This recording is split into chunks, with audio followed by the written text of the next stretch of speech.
Hello everyone, welcome back to a new video. So today we'll be talking about emotional connections. Okay?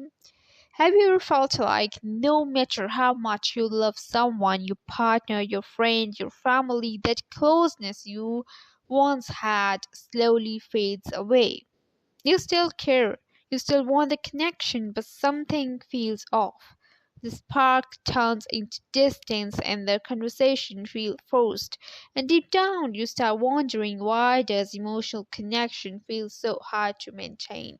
So today we are diving deep into the psychology of emotional connection, why it fades and how our modern world impacts intimacy, and most importantly how to rebuild it before it's so late. So stay with me till the end because you'll learn not only why connection fades, but how to rekindle it in the ways that last. So if you find this video helpful, don't forget to like, subscribe, and share. It truly helps spread awareness and healing. So now let's talk about what emotional connection really is. Emotional connection isn't just about words or attraction, it's that invisible thread between two people where you feel seen, understood, and safe. That we describe as emotional attunement when two nervous systems are sync. That's what happens when someone says, I get you, and they truly mean it. But here is the truth: emotional connection isn't automatic. It's built through consistency, empathy, and shared vulnerability. Okay? When we first fall in love or build a relationship, everything feels easy. Dopamine, oxytocin, novelty keeps the bond alive, but over time, those chemicals stabilize. And that's when true emotional connection is tested. Many couples don't realize connection isn't lost overnight.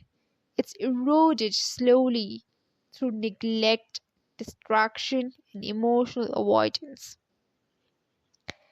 Now, what are the modern barriers to connection? Let's talk about what's happening in our world today. We live in a hyper connected society, but emotionally people feel lonelier than ever. Social media, work pressure, and endless notifications have rewired our attention. Our minds are constantly fragmented, jumping from one screen to another. We are talking but not listening. We are physically present but emotionally absent. In psychology, this is called emotional displacement. Our attention is scattered and we lost the ability to fully feel someone's presence. Even when partners are together, they often operate in parallel lives, talking logistics, not emotions. We share facts, not feelings, and slowly the emotional bridge collapses.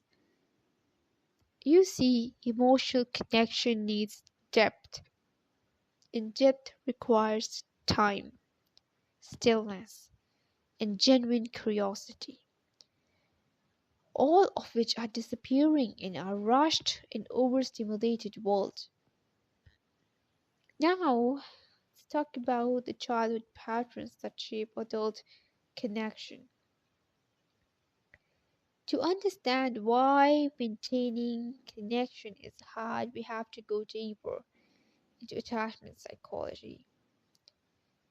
Our earliest emotional experiences with caregivers shapes how we connect as adults.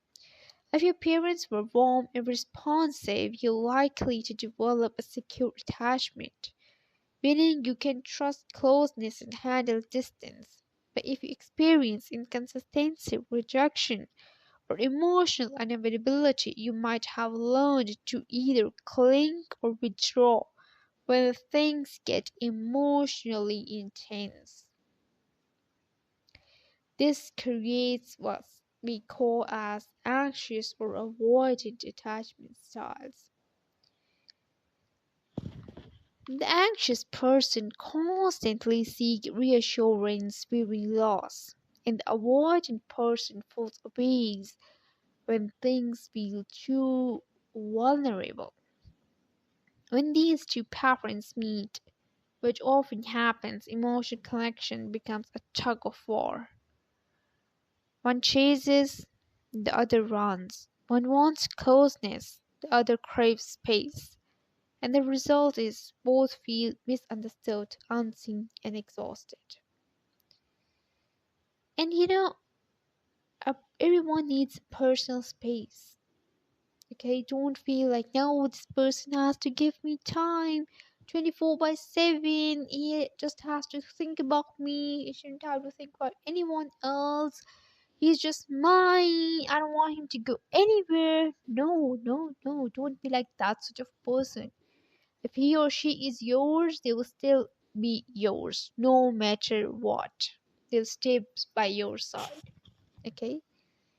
And you will see, like, if you are sad, they will still be there for you. If you need them, if you are having you are having any ailment or anything, they'll definitely be there for you. If you whenever you need them, emotional support is really really necessary. Okay, healing begins when we recognize that these reactions aren't bad. They are protective. They are how your brain learned to survive emotional pain. A person must not be, very reactive. Okay? In relationships, you have to give space. You have to give time. You must be a resilient person. Resilience and patience is really, really necessary. Okay? And communication is the key in any relationship. Communication is really, really, really necessary. If you are having a communication gap, then there would be high level of difficulty in your relationship. Now, communication breakdown. Most people think disconnection happens because of conflict, but in reality, it's often the silence in between. Unspoken feelings, unmet needs, unexpressed gratitude. Couples stop being curious about each other. Friends stop asking deep questions. Parents stop listening without judgment. And when communication becomes functional, did you pay the bill? What's for dinner? Connectional connection slowly starts. Let me tell you one thing. Like, okay, then we are narcissistic people as well, and everyone has their own personality traits as well. But that's definitely their personality type. You can't change them. That's inbuilt in them, and therapy is needed for them if they are of that kind. But a person should be highly empathetic. Okay, and your tone, your gestures, your voice, your verbal, non-verbal behavior, everything matters a lot. Everything matters a lot. Okay, how they respond to you, how they react to you, how they talk to you, what their gestures are, their tone and everything. Okay, and to maintain the connection, communication must move from transactional to emotional. Try saying, I miss how close we used to feel, and lately I feel distant from you. Can we talk about it? Then you said that earlier. I felt hurt. I want to understand each other better. And these are small but powerful bridges back to intimacy. Then emotional numbness and modern loneliness. Many people today are emotionally numb, not because they don't care, but because they are overwhelmed.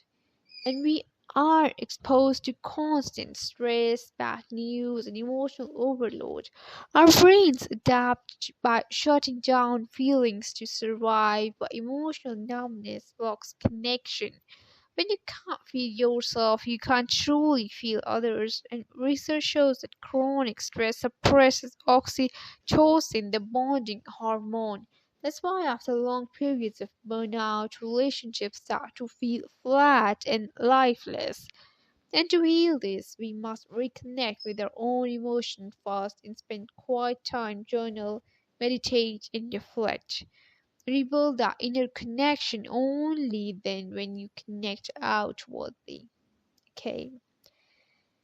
Now, how to rebuild and sustain connection? Here is the good news. Connection can be rebuilt. It's not about grand gestures, it's about consistent emotional presence. Okay? Practice active listening. Listen to understand, not to reply. When someone shares, reflect back. So, what I am hearing is this. This creates safety and emotional validation. Whenever someone is sharing something with you, you shouldn't be all the time using your phone and all of these things. No, no, no, no, no. There are people who say, no, we are like this sort of people who just use their phone and then we are listening to the person. No, you should stop using your phone and just listen to the other person and tell them that you are there for them. You are there to help them. Okay, so that they know that you are actively listening to that person. Okay.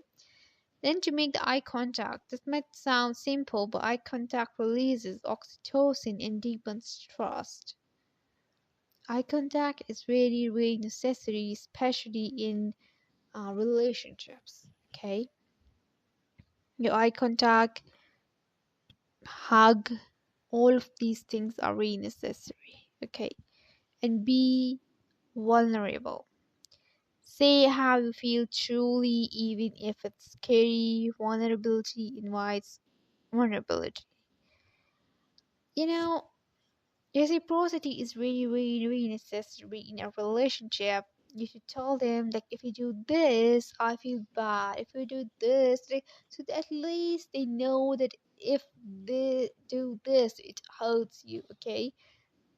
And you still have to think and analyze the other person and their um, how they respond to things too, okay? In this matter, I would say the personality traits also matters a lot.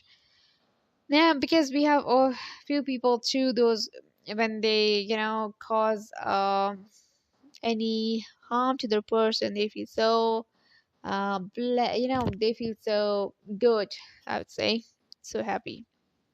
You have to look, first at what other person is and then talk about it. And then we have spent quality time without distractions. Put the phone away, be fully there. 10 minutes of genuine presence is better than hours of half attention. If your partner is half hour, 1 hour, 10 minutes available for you rather than being 24/7, it's fine. Quality time is very necessary, okay? Don't always ask them, like, no, no, no, no, I need you, I need you, I need you. No, no, no, okay? Quality time is very necessary in relationships, especially. Then express appreciation daily. Always appreciate each other, everyone, your family, friends, around anyone. Your brain needs recognition, saying appreciate you, resets emotion warmth, whatever they do. Always appreciate them, always praise them, your gestures, thank you, you did, you cooked the food really well today, and all of these things, appreciation means a lot to them. So then learn each other's emotional language. Some people needs words, other needs actions or touch. Understand how your partner feels love. Some needs emotional connection as holding a hand, or hug, all of these things. Then we have heal your inner child. If you consistently feel rejection or distance, the sign of unhealed emotional wounds. Therapy, self-reflection, and compassionate awareness can help you change that pattern. As a consultant clinical psychologist and working with the relationship issues, you guys can connect with me anytime if you need therapeutic sessions. If you want to discuss anything, I'm always available for you. Don't worry at all, okay? You guys can connect with me anytime. Now the deeper truth is connection isn't lost because love disappears. It's lost when awareness fades, when we stop noticing the small things, the look, the tone, the need behind the words, and the relationship loses oxygen. Okay? To maintain emotional connection, you must keep choosing it every day through presence, through empathy, through the courage to be emotionally present, because real love isn't just about staying together. It's about staying emotionally engaged. And if you are feeling disconnected right now, remember it doesn't mean the connection is gone. It means it needs attention. Like a flame, it can burn again, brighter than before, and if you feed it with presence and understanding. If this message touched you, take a moment, share it with your someone who needs to hear it. And if you want more videos like this, don't forget to like, subscribe, and comment what you would like me to cover next. Because emotional connection starts with awareness, and awareness starts with you. Take care. See you soon.